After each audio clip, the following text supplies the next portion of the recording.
Ustadz, misalkan saya baru menghafal satu halaman dalam Al-Quran. Alhamdulillah, ketika masuk waktu sholat, saya langsung membawa ayat yang saya hafalkan tadi dalam sholat saya. Dibacakan maksudnya. Padahal ayat tersebut belum terlalu lancar saya hafalkan. Bahkan dalam salat saya masih mengingat-ingat potongan ayat yang lupa. Pertanyaan saya, apakah boleh ayat yang belum lancar saya bawa dalam salat? Kemudian yang kedua, apakah salat saya sah? Ya, jazakumullah khair Ustaz. Ya Allah yaziki khair. Waalaikumsalam warahmatullahi wabarakatuh. Baik, teman-teman sekalian, ini penting sekali. Kaidah sederhana yang disampaikan dalam Al-Qur'an jelas sekali di Quran surah ke-73. Ya, surah ke-73 Al-Muzammil, ya, di ayat yang ke-20 Allah jelas menyampaikan faqra'u ma tayassara minal Qur'an. Dua kali ditegaskan di sini, faqra'u ma tayassara minal Qur'an. Bacakan oleh Anda apa yang paling ringan, paling mudah, ya, yang telah Anda kuasai bacaannya, yang telah Anda hafalkan, yang paling mudah yang kita hafal. Jadi standar dalam sholat yang dibacakan tuh bahasa Al-Qur'annya tayassar. Nah, sekarang perhatikan baik-baik teman-teman sekalian dalam memahami, memaknai bahasa Al-Quran. Bismillah. Jadi kalau kita lihat bahasa Al-Qurannya, faqra'u, bismillah. Ya. Seperti ini. Nah ini. Tayassara. Tayassara minal Quran. Seperti ini ya. Ini saya garis bawah yang ini. Faqra'u ma tayassara minal Quran. Jelas. Ini ayat diturunkan dalam konteks bacaan dalam salat, ya. Surat apa yang dipilih oleh kita untuk dibacakan. Ya, walaupun konteks ayatnya terkait dengan dalam kondisi Nabi menunaikan salat tahajud yang beliau kerjakan dalam masa hidupnya sallallahu alaihi wasallam, namun demikian ini menjadi standar dalam bacaan-bacaan salat kita. Perhatikan baik-baik, jika kita menunaikan salat kata Allah, maka yang dibacakan dalam salat itu perintah Qur'annya ma tayassara. Apa saja yang sekiranya mudah, ya, untuk kita bacakan dari surah-surah Al-Quran atau dari ayat-ayat Al-Quran. Boleh jadi misalnya dari satu Al-Baqarah yang kita bacakan beberapa ayatnya, gitu kan, maka kita katakan dari ayat-ayat Al-Quran. Atau bahkan kita pilih surah-surah tertentu dari Al-Quran. Di juz amma kan biasanya kita tampilkan seluruh ayatnya dalam satu surah jika surah itu dipandang pendek atau menengah. Nah, hanya kalimat tayassar ini, nanti ada ma, ada tayassar. Tayassar ini, teman-teman sekalian, korelasinya itu ada dua hal. Satu, yang telah dihafal, ya kan? Karena saat kita menghafal Al-Quran, itu redaksi menghafal, kemudahan menghafalnya, itu menggunakan akar kata yang sama, serupa hibridanya dengan tayassar. Kalau ini dari kata tayassar ya tayassaru, ya, kemudian dari dasarnya ketika menghafal menggunakan kata yassara, yuyassiru, ya, yassara, seperti ini. Yassara. Nah, sifatnya disebut dengan taisir namanya, ya, yassara. Ini disebutkan 4 kali di Quran surah ke-54. Ayat 17, ayat 22, di ayat 32, di ayat ke-40, ya, seperti ini. Ayat 17, 22, 32, 40. Walaqad yassarnal Qur'ana lidzikri fahal mim muddakir. Dan sungguh jangan pernah ragukan, kami telah mudahkan Al-Quran untuk diingat, dihafalkan. Jadi ketika Allah menyebut kemudahan menghafal, itu menggunakan kata yassara. Jika yang dihafal itu telah mudah kita hafalkan, artinya telah hafal, maka berubah kalimatnya menjadi tayassar, seperti ini.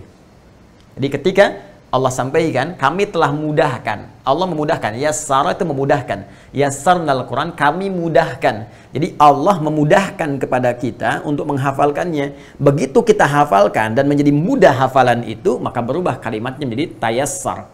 Karena itu, perintah di Al-Quran ketika kita diminta membacakan ayat-ayat yang telah kita hafalkan itu di dalam sholat, kalimatnya menggunakan tayassar. Ingin memberikan kesan bahwa yang dibaca dalam sholat itu adalah ayat-ayat atau surat-surat yang telah kita hafalkan. Sehingga tidak memberikan beban kepada kita. Nah, jadi dari sini jelas ketika kita akan menghafal itu kan kaidahnya dibuka dengan bacaan. Ya? Baca dengan baik dan benar. Karena itu Nabi sebelum ada perintah untuk kemudian menghafalkannya dan diberikan kemudahan dalam menghafal dengan ditanamkan dalam jiwa beliau, seperti disebut dalam Quran surah ke-75 Al-Qiyamah ayat 16 sampai dengan 18, la tuharrik bihi lisanaka lita'jala bihi inna 'alaina jam'ahu wa qur'ana fa idza qara'nahu fattabi' qur'ana. Sebelum sampai ke sini, bukankah perintah pembukanya dulu turun pertama wahyu di Quran surah 96 kan? Al-Alaq ayat 1 kan? Iqra bismi rabbikal ladzi khalaq sampai dengan 5-nya. Iqra, baca. Ya, baca tentunya dengan baik dan benar.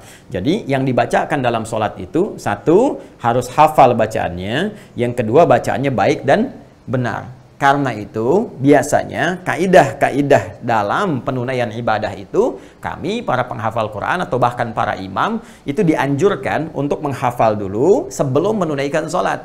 Nanti ketika digunakan dalam sholat, apa yang sudah kita hafalkan, dan bukan aib kalau kita kemudian menguatkan kembali misalnya pasca sholat. Ya, ini khususnya terkait dengan sholat fardu. Ya, fardu. Nah, ini poinnya. Bagaimana dengan sholat sunnah? Ada yang memberikan keringanan sepanjang sunnah itu dikerjakan sendirian, bukan dalam berjamaah. Kalau berjamaah tidak, seperti sholat tarawih misalnya, sholat idul fitri, sholat idul adha, itu sunnah tapi berjamaah. Ketika menjadi imam, tetap dia harus menghafalkan dan membacakan yang hafal dan mudah untuknya. Tapi ketika dia sholat sendirian, misalnya tahajud sendirian, kan? Bukan dalam konteks ini ya, perintah kepada Nabi untuk kita misalnya menghafal, kalau sekiranya memang hanya itu yang kita hafalkan, atau dalam konteks kita ingin menguatkan hafalan, maka boleh kita kemudian bacakan dengan catatan setidaknya ada 75% lah, di atas 75% yang telah kita hafalkan, sehingga yang kita baca itu adalah sesuai dengan standar kebolehan membaca. Ukurannya surah apa? Al-Kautsar. Inna a'tainakal kautsar fashalli lirabbika wanhar inna syani'aka huwal abtar. Anda ingin bacakan misalnya Al-Baqarah ayat 257 sampai 259. Sampai 257 Anda lancar, 258 nggak lancar. Nah, ini nggak apa-apa. Ya, Anda cukupkan 257, Anda bisa rukuk seketika gitu kan. Di situ nanti setelah Anda salam, Anda kuatkan kembali. Nah, untuk melengkapi uraian ini, insya Allah kita akan lanjutkan setelah menunaikan sholat isya berjamaah. Kita lanjutkan bahwa pertanyaan dari saudari kita Asriatul Fitri dari Aceh tentang kebolehan membacakan ayat Al-Quran yang kiranya belum hafal di dalam sholat. Maka telah tadi kita jawab berdasarkan keterangan dalam Al-Quran adabnya. Sekali lagi, adabnya membacakan surah atau ayat Al-Quran setelah Al-Fatihah tentunya di dalam sholat. Ini dimintakan langsung oleh Allah Subhanahu Wa Ta'ala agar dibacakan dalam keadaan baik, lancar, dan mudah. Itu yang dimaktubkan di Quran surah ke-73 Al-Muzammil itu di ayat ke-20. Allah menegaskan faqra'u ma tayassara minal Quran. Bentuknya jamak, faqra'u, bacakanlah oleh kalian, kan? Walaupun ayat ini diturunkan sebagai petunjuk kepada Rasulullah SAW, tapi dilalahnya, penunjukannya, maknanya, iringannya bersifat jamak. Artinya diperuntukkan pula bagi seluruh umat Rasulullah SAW yang menunaikan salat. Maka dibacakan dalam keadaan kita hafal bacaannya dan mudah serta nyaman dan baik saat dibacakan. Namun demikian penting diketahui bahwa bacaan surah ya setelah Al-Fatihah itu tidak termasuk rukun dalam sholat, tapi termasuk sunnah ya, sunnah yang ditekankan dalam sholat. Rukun sholat ada 13 ya, tidak termasuk ke dalam bacaan Al-Quran selain Al-Fatihah. Jadi sejak kita berdiri rukun yang pertama, kemudian kita berniat, kan? Kemudian mulai bertakbir dan membaca Al-Fatihah masuk rukunnya. Kemudian setelah itu ke rukun ya, ingat rukun dalam 13 rukun salat. Adapun bacaan surah setelah Al-Fatihah itu sunnah yang sangat ditekankan khususnya di 2 rakaat pertama di dalam setiap salat. Jadi setiap 2 rakaat pertama itu kalau subuh 2 rakaat sudah pasti. Maghrib misalnya 3 rakaat, 2 rakaat pertamanya setelah Al-Fatihah kita bacakan apa?